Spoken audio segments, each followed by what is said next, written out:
সুন্দর আছে ভাই, কি সুন্দর আছে।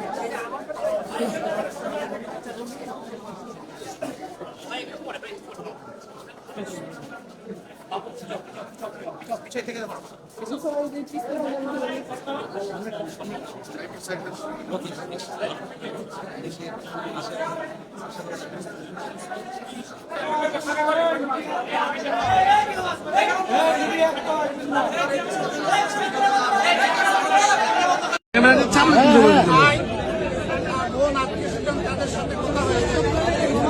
আমরা এই ঘটনায়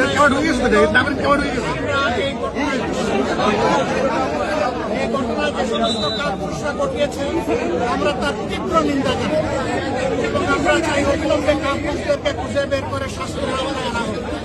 তবে একটা কথা মেসেজ ভেরি ক্লিয়ার, এই জাতির কোনো গুলিকে পরোয়া করবে না ইনশাআল্লাহ।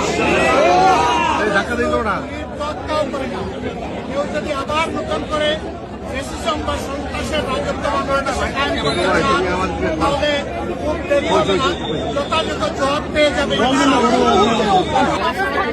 দেবে এবং কাউকে এই ধরনের নোংরামি করার সুযোগ দেওয়া হবে না। বাংলাদেশের মাটি কারো বাপদাদার জমিদারি না, এটা 11 কোটি মানুষের সম্পদ। এই সম্পদ পাহারা দেওয়ার দায়িত্ব আমাদের সকলের, আমরা সেই পাহারাদারি করবো ইনশাআল্লাহ। আমরা এই সমস্ত হত্যার চেষ্টা যারা চালিয়েছে, যারা চালিয়েছে তাদেরকে অবিলম্বে খুঁজে বের করে শাস্তির আওতায় আনার জন্য সরকারের প্রতি আহ্বান জানাচ্ছি। সরকারের কোন ধরনের ঢিলামি এখানে বরদাস্ত করা হবে।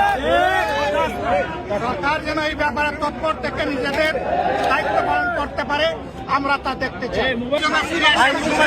আবার রাজপথে আমাদের সকলের সাথে শরীক হতে পারে আল্লাহ তাআলার দরবারে।